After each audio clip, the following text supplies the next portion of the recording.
Then we have how to find the right HELOC series. That's still going on. I think I'm about 30 plus states in at this point. This is really great for new clients and those who aren't clients yet. And you want to do the strategy, you want to leverage a line of credit, you want to accelerate debt much faster, leveraging a HELOC. This right here, I'm telling you, is saving people so much darn money. It's giving you the entire framework on how to find banks. I can't tell you how many times I've had people say, I can't find a bank in my state. Well, now that excuse is going away because I'm going state by state in this playlist. And then every video I've done so far, I provide a framework on how to find a bank, how to DIY. Then I do it myself on the video. I research it. I share my screen. I show them what I'm typing in their state, even though I don't even live in their state. And I'm finding banks, even though my IP address is in Florida. And I'm finding banks. Understand that when you do a research in your own state, more banks will pop up. Okay, so that's huge. And then I give my recommendation. I give like, okay, if I was living in Arkansas, here's the banks that I would most likely go with. Okay, so that's really cool. Working on that. Next update for you is annuities. So many of my clients are approaching retirement now, especially if you've been working with me since 2019, 2020, 2021. We've got a 5, 6, 7, 8 year relationship going on. Many of my clients from that time frame were in their 50s or late 40s. Now you're like 5 years out from retirement. You're 2 years out from retirement. You literally just retired this year. You're about to claim Social Security, whatever it may be. And for the last 5 years or so, what have we been just laser focused on was eliminating debt. And in that time, many of you have paid off 2, 3, 4, 5, 600 plus $1,000 worth of debt. And that's amazing because that puts you in a high cash flow position. But then what has happened is, in a way, we neglected the investing side of things, the wealth building side of things. So during my personal journey of learning more outside of debt elimination, I've been learning about retirement income planning. So income planning in retirement to say, how do we not only pay off debt, continue to have our retirement accounts grow and compound, and then mathematically solve for a guaranteed amount of income that we can live off of for the rest of our life so that we never have to worry whether or not we have enough money each month. Majority of the clients I work with, including you guys here present, your strategy was, well, if I just remove all these debt obligations, that's 30% of my income. That's 40% of my income. And logically, that makes perfect sense. If I remove 30% of an obligation out of your income, and at retirement, your income drops by 20%, by 30%, whatever it may be, but your expenses were already below what you were making, then your math was telling you that, okay, if I get rid of all this debt, income goes down because I retire, I collect my pension, I'll have my Social Security, I'll have some retirement, I'll be completely debt free. And because you're doing velocity banking, you also have capital, liquidity. You had your line of credit or your HELOC.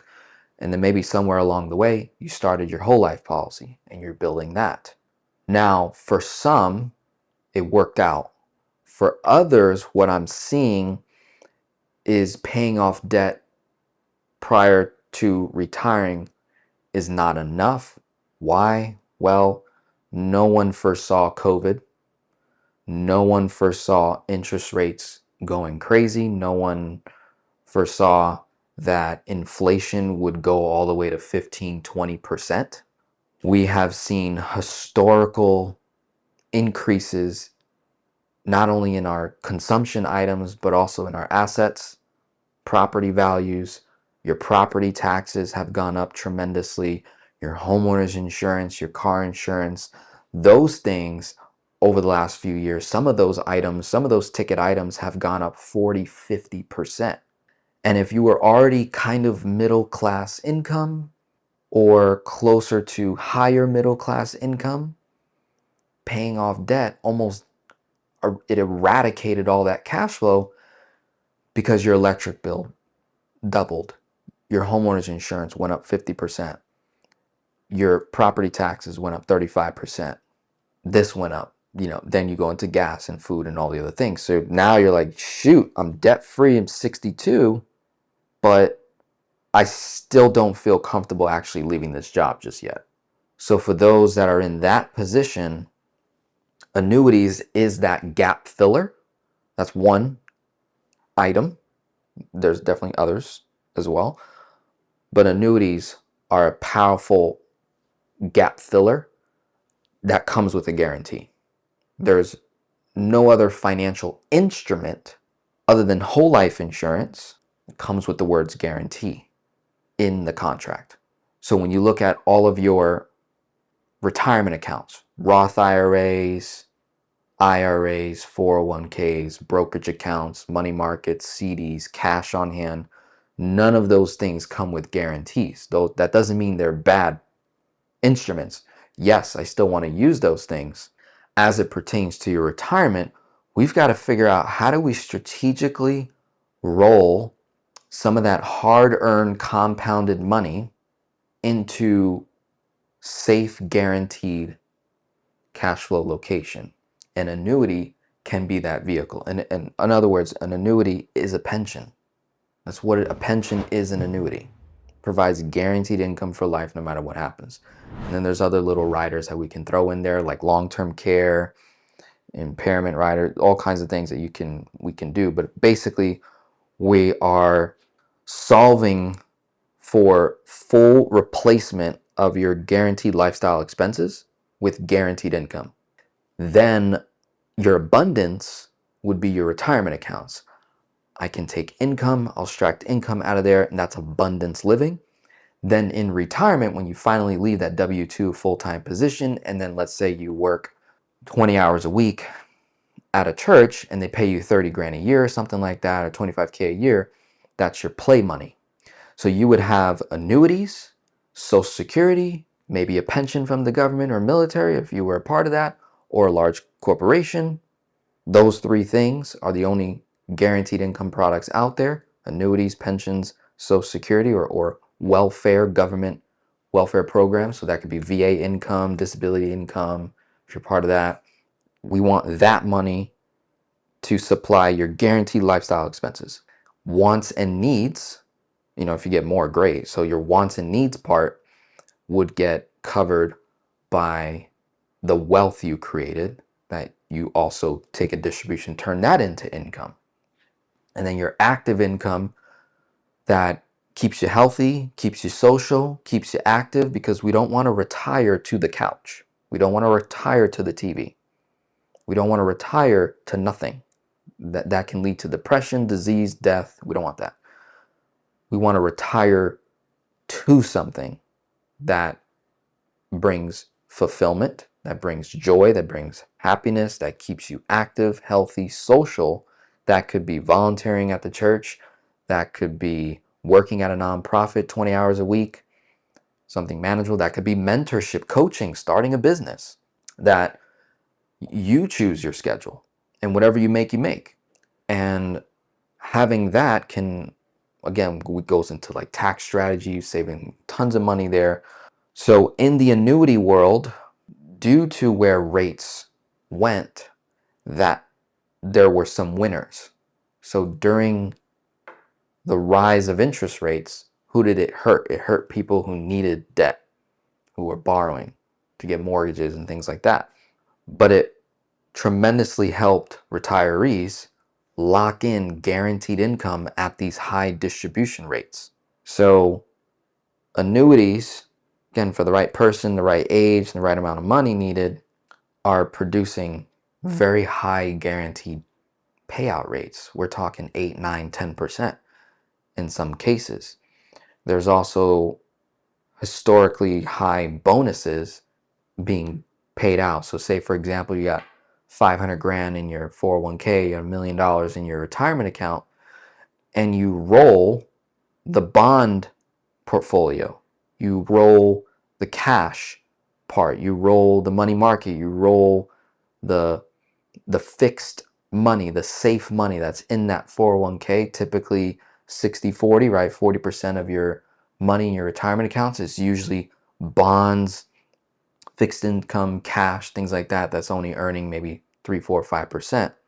You roll that money out into a guaranteed vehicle, annuities, and then it's able to spit out an 8% income for life. You compare that to the whole entirety of your 401k portfolio. If it's worth 500k, $100 million, the safe distribution rate is only 4%.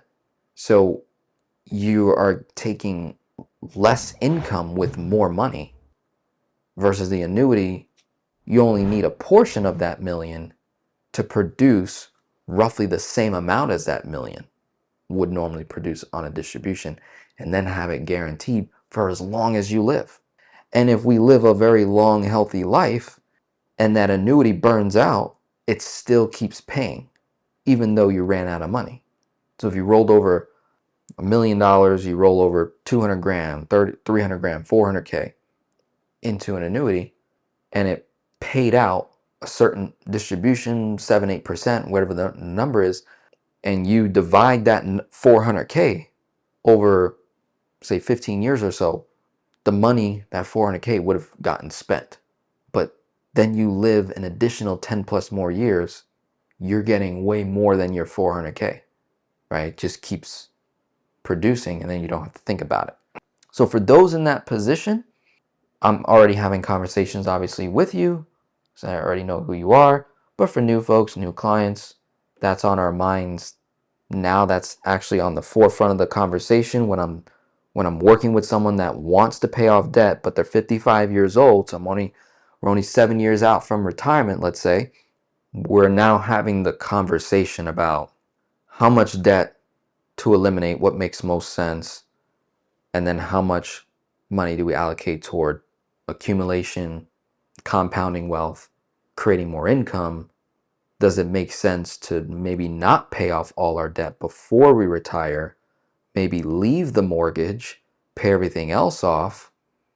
Once you've paid everything else off, continue to invest. We'll let the guaranteed income that we're able to create pay off the mortgage. And then once the mortgage is gone, now you have additional cash flow. So we're having those conversations now, because pre-COVID, you could technically become debt-free, then invest and save, and live a good life. That formula is being broken due to what's happened the last 6 years. COVID, different conflicts around the world, crazy inflation, interest rates going high, all these different things. We've also, depending on what state you live in New York, live in New Jersey, you live in California, you've been getting ripped apart with taxes, different policies. That's affecting things. I'm having clients move out of certain states, going to lower tax states to save money. Okay, so we're seeing that as well. That's the update there for you. Patricia had a question. She says, I have a F&G fixed annuity. What is your take on F&G? I think F&G is a life insurance carrier. So by the way, all annuities are typically provided by insurance carriers, from what I understand. And ideally, we want to get an annuity with a mutual carrier, preferably. When you get an annuity with a non-mutual carrier, I think there could be some risk there. And I think the risk is how the performance of that product, the incentives, because when you're working with a non-mutual carrier, you have the owner of the company, the policy holders, you and I, and then you have the shareholders. So if it's a publicly traded insurance carrier that sells annuities, that company, at the end of the day, is always going to do things in the interest of the shareholders to increase shareholder value, even at the expense of the policyholders. Same goes for if you're going to purchase a whole life insurance contract. You want to work with a mutual carrier, not a non-mutual carrier. Because if you have a whole life with a non-mutual carrier, you're competing with the shareholders in terms of the dividends and how your whole life performs over a long period of time. So the same thinking would need to be applied to annuities. So if we were to look it up together, F&G is not a mutual company. It's a publicly traded stock company operating as F&G Annuities and Life. So the company trades on the New York Stock Exchange under the ticker symbol FG. So Fidelity National Financial, okay, which holds 71% of the company, which with the remaining shares traded publicly on the market. So for you, Patricia, I would look into this. We can do a deep dive, Patricia, where we can evaluate the annuity. So thank you. That actually brings up another great point, Patricia, that I forgot to mention, but you just helped me remember it. So say Patricia got an annuity pre-COVID when rates were really low. Her guaranteed payout is based off of those rates back then. Now that rates have risen, she could renew or rewrite that annuity without spending any more money, and she can roll it into a new annuity according to today's rates, and she could lock in a new fixed guaranteed rate without doing anything. Literally just boop, roll into a new annuity and lock in a higher payout. Isn't that crazy? So let's say Patricia had a $100,000 annuity and the guaranteed payout was a 3-4% distribution, and she's had it for a couple years. She rolls it, same 100 grand, maybe it grew to 110, rolls it, gets a bonus of 20K. So she gets a bonus of 20K, now is 130 in that annuity, and the new guaranteed payout is 7.5%. So when she turns on the income in that annuity, it was originally illustrating at 4%. She just went up 3 percentage points. That literally is a couple $100 increase in income without her taking on any more risk, without her adding any more money, and it's all guaranteed. So those of you who have annuities that you inherited or you purchased years back, you can come back and renew that annuity, roll it into a new rollout product. You might stay with the same company. We can shop around. And so I have a service, I have a team with software that will literally scour all the companies that are providing annuities and go for the most attractive one. My only thought process, again, I'm not an expert on annuities. I actually believe I might have a client who has an annuity with F&G. So it's a concern. It's definitely, because to your question, it's like, hey, what's your take on it? And I'm just thinking from my life insurance whole life perspective that, okay, if I'm gonna buy a whole life policy, I want to be able to mutual carry because I know the only people who are getting paid is the owner of the company and the policy owners. I don't have to compete with shareholders. I don't have to share the profits. So since F&G is not a mutual company, I know off rip, even if they're having a great product or whatever the case may be, that I'm still competing with a publicly traded company. It's totally worth comparing F&G non-mutual and compare it to a mutual insurance carrier and see, can I get a better price, right? So Patricia, if you want to do that, we can have that conversation. The other thing I like to do is joint work. So let's say you have a relationship with that agent and you want to keep working with them. You can bring them in and say, let's work together, right? So I'm not in the business of taking business. I don't like doing that. Whenever I have clients that say, I don't have a relationship with my agent, they left the business, they're no longer in there, they passed away, they switched industries, whatever it was, then it's like, okay, we'll take you on because you technically don't have an agent. But if you are working with someone, family, friend, whatever it may be, can bring them in on the conversation with me and we can do the work together and give you the best product according to what you have. So that's another big update in the annuity space is rates are increasing, payouts are increasing because of where rates are today.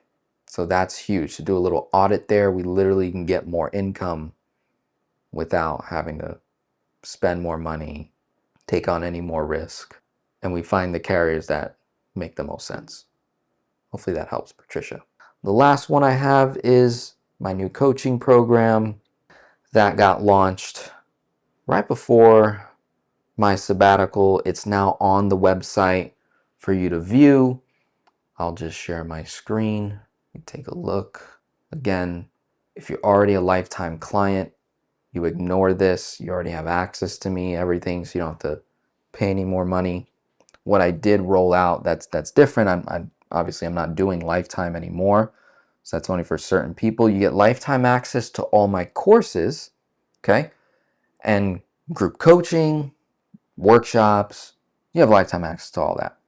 My coaching program was a intangible service. So you pay, you exchange your money, and you get me directly. You get my time, you get my focus and attention, you get all the wisdom, all the knowledge, all the education, implementation, the accountability. Now I rolled out credits because I figured these are things you're gonna have to do anyways in your life. So I'm like, what if I set up a program where you invest and then I give you money back, essentially, in the form of credit, toward the services that you're going to need to have done, period. So I'm playing with this right now. This is like truly testing this out, where you invest in the program, it's $4,000, or you break it out into payments. It's 1 year of coaching with me. It says 8 phone calls, but I put a little sentence there that if we need more calls, there's no additional charge. So don't feel limited to 8 phone calls or making a decision based off of that. It's more of a standard. I want to be able to talk to you at least every month, every other month. That's the goal. If we talk 2 times, 3 times in a month, it's literally just as needed, because certain people will need more help than others. So I'm just creating that standard. So within that 4,000, say you invested 4,000 with me up front and you don't have a CPA, you don't have a tax strategist. So you're going to get a free tax strategy session with someone on my team. So it's like if you keep within the Finance Geek ecosystem, you get rewarded. I've been able to broker strong partnerships and relationships where I am able to provide you a discount on these services that you already pay for and you're not getting the best service, or you're paying at a high cost and I can reduce that cost and give you a better experience. So I'm going to provide a $400 credit towards your tax filing, and that would be in the first year, right? That wouldn't be every year because you're only investing $4,000 with me. So that'd be the first year. You get that free tax strategy session. I'm giving a $540 credit towards establishing your revocable living trust, will, power of attorney, healthcare directive. Getting those documents done are incredibly important. Then I'm providing 1 year coverage of identity theft protection. $3 million worth of coverage for 1 year. So I'm paying for that in advance. And then should you decide to keep it, then you would renew, right? Comes with a ton of other monitoring services, like monitoring your credit, monitoring your social media accounts, everything.